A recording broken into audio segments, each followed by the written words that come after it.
یہ واقعہ بھی ضمنی طور پہ آیا تو سمجھ لیجیے حضرت عمر ایک مرتبہ اپنے بیٹے کے ساتھ فجر کی نماز پڑھ کے جا رہے ہیں، تو عبداللہ ابن عمر چھوٹے تھے، ابھی ہے تو فقیہ تھے، کم عمری میں بھی، آپ کو پتا ہے حضرت عمر نے ان کو کہا تھا کاش تو جواب دے دیتا تو میرا سر فخر سے بلند ہو جاتا اگر تجھے پتا تھا، لمبا چوڑا وہ کھجور کے تنے کا جو واقعہ۔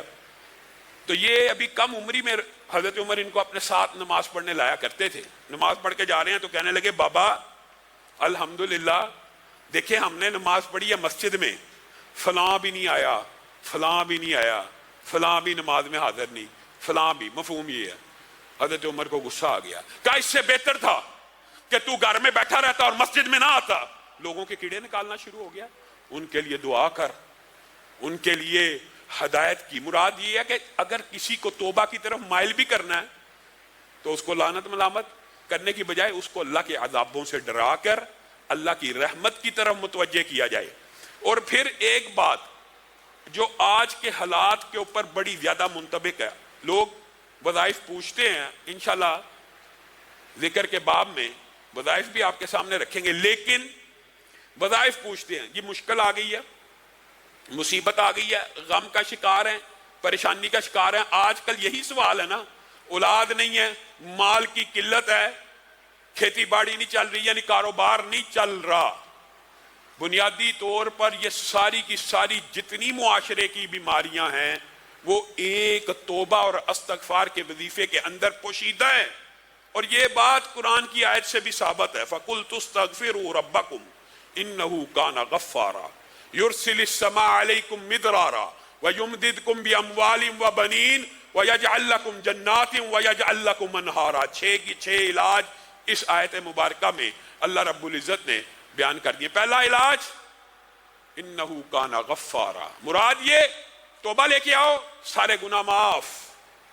سارے گناہ جب معاف ہو جائیں گے تو پھر اللہ تعالیٰ آسمان سے بارشوں کو بھی نازل کرے گا، بیٹے بھی دے گا، مال بھی دے گا، گھر بھی بنائے گا، اس میں باغات بھی بنائے گا، اس میں نہریں بھی روا ہو جائیں گی، رزق حلال بھی فراہ مل جائے گا۔ حسن بصری کے پاس ایک بندہ آ گیا، آ کے کہنے لگا اولاد کوئی نہیں ہے۔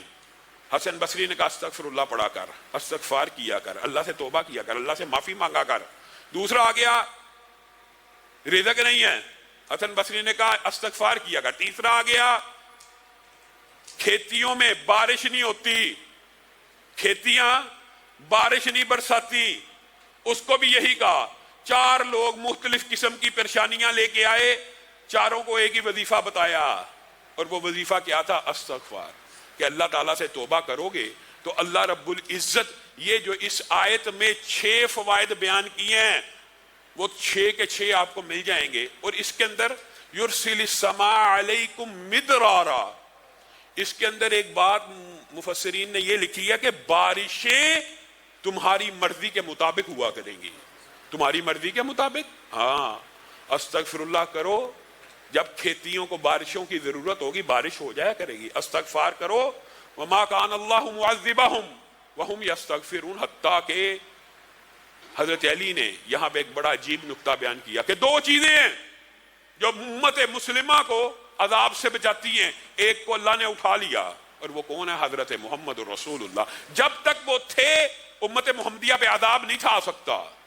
دوسرا نسخہ کیمیا یہی رہ گیا جو اللہ نے قرآن پاک میں بیان کر دیا، اور اللہ کسی قوم کو اس وقت عذاب نہیں دیتا یا دے سکتا جب تک وہ مغفرت کی دعا کرتے ہوں۔ اللہ کی سنت ہے، اگر مغفرت مانگتے ہوں، اگر آپ میں سے کوئی عذاب، مشکل، مصیبت کا شکار ہو گیا ہے، توبہ استغفار کرنا شروع کر دے۔ یہ ممکن نہیں ہے اس کے اوپر عذاب جاری رہے، برقرار رہے۔ اور اس کی تائید عبداللہ ابن عباس کی حدیث بھی کرتی ہے۔ امام البانی نے اس حدیث کو ضعیف لکھا، لیکن ان کے جواب میں احمد شاکر نے جو ضعف انہوں نے بیان کیا اس کو دور کیا، پورے کا پورا ایک انہوں نے اس کے اوپر پمفلٹ لکھا ہے۔ حدیث کیا ہے؟ حدیث مفہوماً ویسے بھی قرآن کی آیت کے مطابق ہے کہ جو بندہ استغفار کو لازم پکڑ لے گا، لازم پکڑ لے گا سے مراد یہ ہے، یہ بنیادی طور پہ حدیث میں جب لازم پکڑنے سے مراد یہ ہوتی ہے، اس سے مراد یہ نہیں کہ باقی سارے وظیفے چھوڑ دے گا، اس سے مراد یہ ہوتی ہے کہ سب سے زیادہ تعداد اس وظیفے کی بنا لے گا۔ تو پھر کیا ہوگا؟ عبداللہ ابن عباس کی حدیث میں اس کے اللہ رب العزت سارے غم دور کر دے گا۔ یہ قرآن کی آیت بھی ہے کہ اللہ تعالیٰ معاف کرنے والا ہے. جب سارے گناہ معاف ہوتے ہیں تو غم دور ہو جاتے ہیں. پھر کہا سارے غم اگر بندے کے دور ہو جائیں نا وہ دنیا کا خوش قسمت انسان ہے. پھر دوسری بات اس حدیث میں اس کی ساری مشکلات ختم کر دے گا. کیا چاہیے اور؟ غم بھی دور ہو گئے, مشکلات بھی دور ہو گئی. وَيَرْزُقْهُ مِنْ حَيْثُ لَا يَحْتَسِبُ, اور رزق وہاں سے دے گا جہاں سے وہ گمان نہیں کرتا. اس حدیث کے اندر یہ جو 3 باتیں بیان ہوئی ہیں, قرآن پاک کی آیات کو سامنے رکھ کے دیکھ لے. فَقُلْتُ اسْتَغْفِرُوا رَبَّكُمْ إِنَّهُ كَانَ غَفَّارًا يُرْسِلِ السَّمَاءَ عَلَيْكُمْ مِدْرَارًا وَيُمْدِدْكُمْ بِأَمْوَالٍ, مال بڑھائے گا, بیٹے بڑھائے گا. اور یہاں پہ مال اور بیٹوں کے بعد پھر اللہ تعالیٰ نے جو انہار کا ذکر کیا ہے, جو باغات کا ذکر کیا ہے, بنیادی طور پہ یہ کنایا بھی ہے کس کی طرف؟ رہائش گاہیں بھی دے گا. رہائش گاہیں دے گا تو باغ ملیں گے نا, رہائش گاہیں دے گا تو باغ ملیں گے. اور پھر صرف رہائش گاہیں اور باغ نہیں ملیں گے, اللہ تعالیٰ ان کو ڈیکوریٹ بھی ایسے کرے گا کہ ان کے اندر چشمے بہتے ہوں گے. مراد یہ جو لگژری لائف اگر تم دنیا میں بھی گزارنا چاہتے ہو تو آؤ توبہ کرو, استغفار کو لازم پکڑو. اللہ تعالیٰ یہ تمہاری ساری جمی خواہشات کو اسی دنیا میں پورا کر کے تمہاری آنکھوں کے سامنے دکھا دے گا. پھر بھی میں اور آپ اگر استغفار کی طرف نہیں آتے تو ہم مجرم ہیں. رسول اللہ صلی اللہ علیہ وسلم ایک نشست میں 70 مرتبہ استغفار کر لیا کرتے تھے. آپ رسول اللہ صلی اللہ علیہ وسلم کو کیا ضرورت تھی استغفار کی؟ آپ اپنے درجات کو بلند کرنے کے